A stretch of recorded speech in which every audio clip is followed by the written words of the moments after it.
Hola, mi nombre es Klaus Orodnik y a continuación hablaremos del ciclo menstrual y foliculogénesis, basado en la clase del Dr. Vargas. En primer lugar, revisaremos algunas definiciones. Luego, repasaremos brevemente los eventos en la etapa embrionaria que llegan a formar en las futuras gónadas femeninas el pool folicular y además hablaremos del rol del eje hipotálamo-hipófisis-ovario.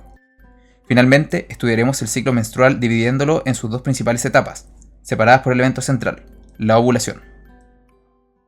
Primero que todo, definiremos ciclo menstrual. Ciclo menstrual se refiere a la serie de eventos fisiológicos y morfológicos que ocurren en forma periódica en el sistema reproductor femenino y que conducen al desarrollo de los gametos femeninos y a su vez hacen posible el embarazo o en su defecto la menstruación. La menstruación corresponde al flujo rojo vaginal cíclico producido por el desprendimiento de la capa superficial del endometrio. Por otro lado, la foliculogénesis corresponde al proceso que comprende la formación de folículos primordiales y su desarrollo y crecimiento hasta estados intermedios o finales. Y el folículo es la unidad básica de la biología reproductiva femenina. Consiste en el gameto femenino, o ocito, rodeado de células diploides denominadas células de la granulosa, y por fuera de estas se encuentran las células de la teca. Durante su desarrollo, esta unidad biológica, llamada folículo, genera una estructura llamada antro, que se produce por la acumulación del líquido en su interior. El crecimiento y desarrollo folicular comienza en la etapa embrionaria y termina en la menopausia, con el consumo total de los folículos primordiales. Los gametos derivan de las células germinales primordiales, que se forman en el epiblasto durante la segunda semana de desarrollo y se desplazan hacia la pared del saco vitelino, logrando de esta manera evitar el proceso de diferenciación. Durante la cuarta semana del desarrollo, estas células comienzan a migrar desde la pared del saco vitelino hacia las gónadas en desarrollo, a las cuales llegan hacia el final de la quinta semana.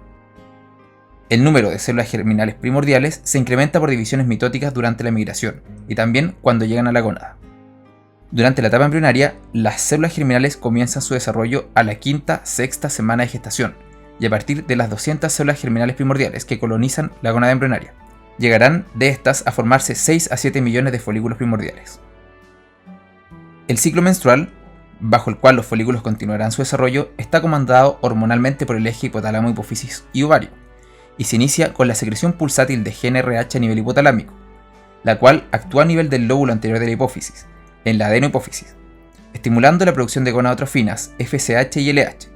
Estas, a su vez, viajarán vía hematógena hacia los ovarios, regulando la síntesis esteroidal de estos, de estradiol y progesterona. Como en otros ejes, las hormonas producidas por la glándula primaria, en este caso estradiol y progesterona, ejercen una retroalimentación o feedback negativo sobre la hipófisis. Entonces, el hipotálamo se encarga de la síntesis de GnRH. La hipófisis, por otro lado, se encarga de la síntesis de gonadotrofinas, FSH y LH. Y por último, los ovarios se encargan de la síntesis esteroidal, estradiol y progesterona, haciendo un feedback negativo sobre el sistema nervioso central. En esta gráfica podemos ver la evolución del pool folicular, término que se refiere a la cantidad total de folículos en ambos ovarios, desde las primeras semanas de desarrollo embrionario hasta el consumo total de folículos primordiales en la menopausia, que corresponde a la última menstruación.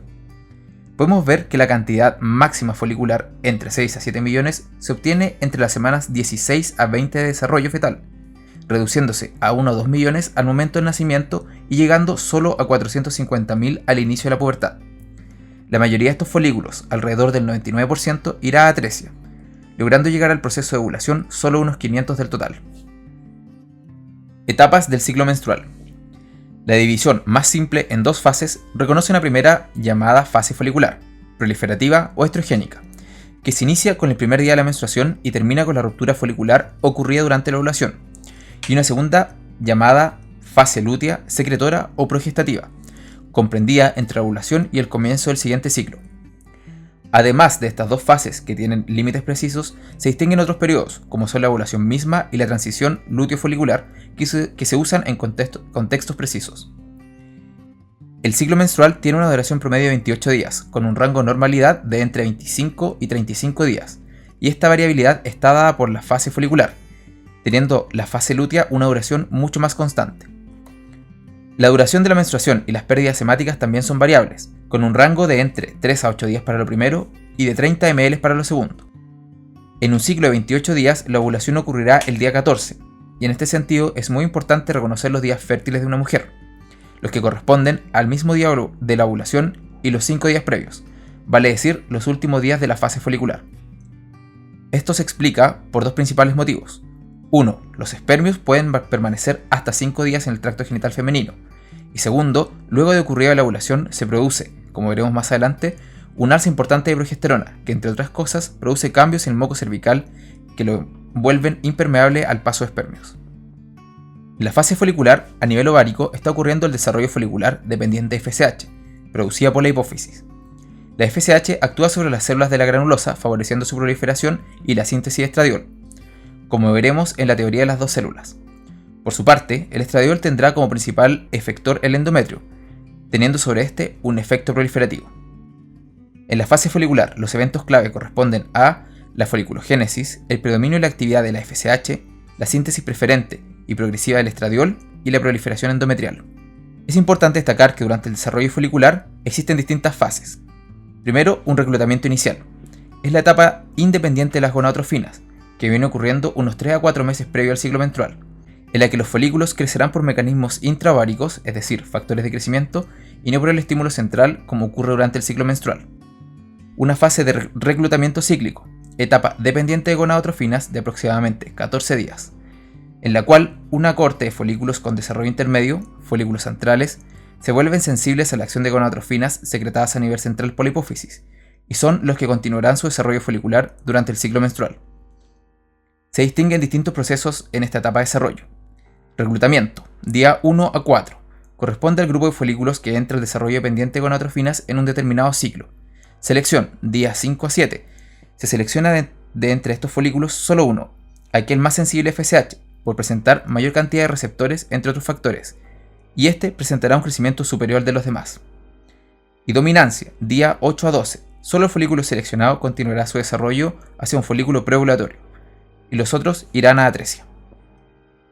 En relación a la ventana y el umbral de FSH, corresponden a dos conceptos fundamentales de revisar para entender la manera en que se logra obtener el desarrollo terminal y la ovulación de solo un folículo durante el ciclo menstrual.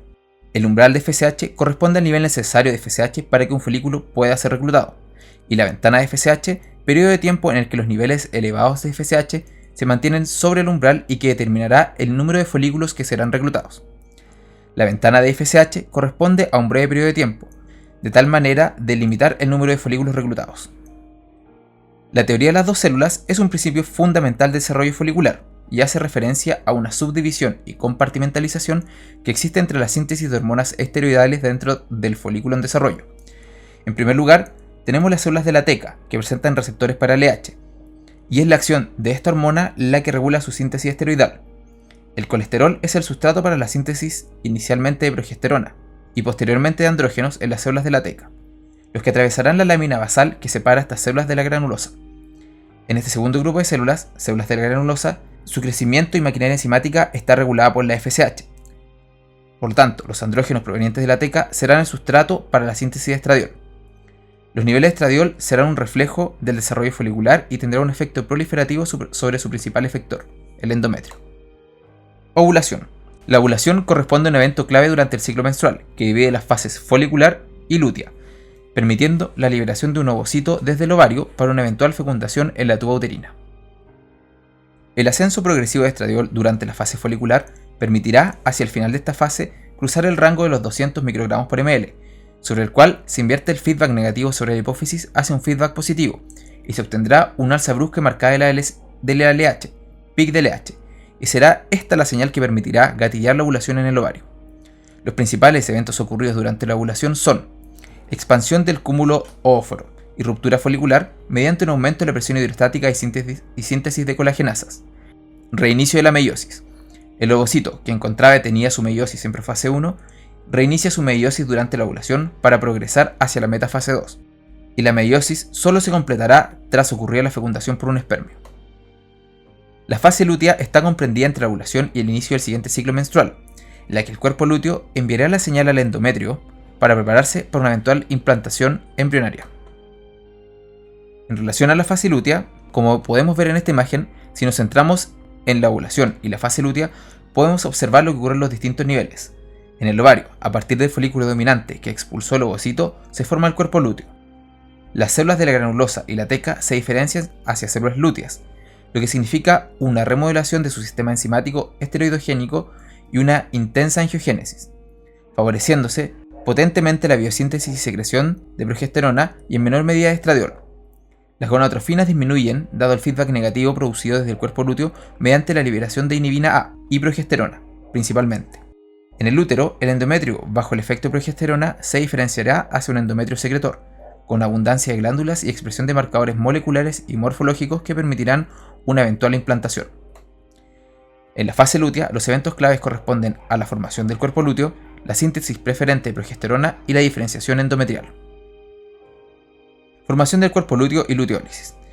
En este esquema se resumen los eventos más importantes que ocurren durante la fase lútea. En primer lugar, la formación del cuerpo lúteo tras la ovulación conlleva a una elevada síntesis esteroidal, progesterona y estradiol, y otras hormonas como la inhibina A, los cuales ejercen un feedback negativo sobre el sistema nervioso central, con el subsecuente descenso de las gonadotrofinas.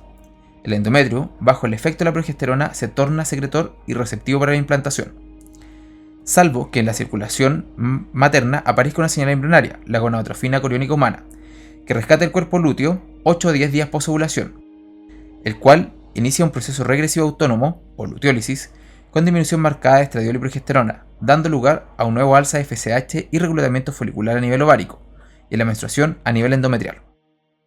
Bueno chicos, esto ha sido la clase, espero que les haya servido el material, muchas gracias y nos vemos.